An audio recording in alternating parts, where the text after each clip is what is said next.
সাভার জাতীয় স্মৃতিসৌধে বীর শহীদদের প্রতি ফুল দিয়ে শ্রদ্ধা নিবেদন করেছেন জাতীয় নাগরিক পার্টি এনসিপি এর কেন্দ্রীয় নেতৃবৃন্দ।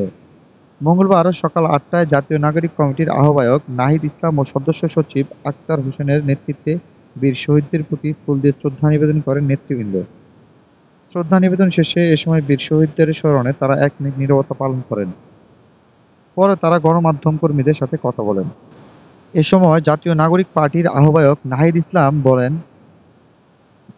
যে প্রক্রিয়াকে বারবার দীর্ঘায়িত করা হয়েছে, আমাদের এবার যাতে আর দীর্ঘায়িত না হয়, ২৪-এর গণ অভ্যুত্থান যাতে ব্যর্থ না হয়, পুরনো সংবিধান এবং পুরনো শাসন কাঠামো রেখে একটি নতুন বাংলাদেশ বিনির্মাণ সম্ভব নয়।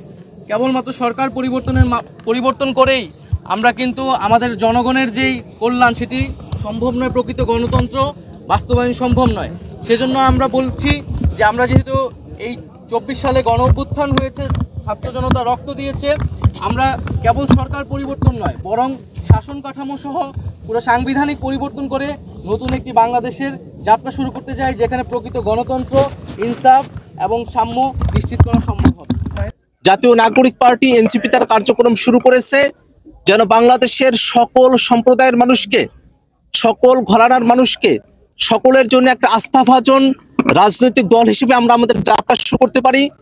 ডান বামের বাইনারির বিভাজনের মধ্যে দাঁড়িয়ে সত্যিকার অর্থে একটি মধ্যমপন্থী রাজনীতি বাংলাদেশে আমরা সূচনা করতে পারি, তেমন অঙ্গীকার আমাদের রয়েছে।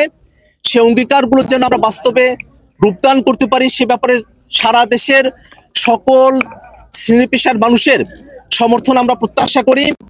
আমরা এও প্রত্যাশা করি যে সারা দেশ থেকে অনেক মানুষ আমাদের সঙ্গে যুক্ত হতে চাচ্ছেন।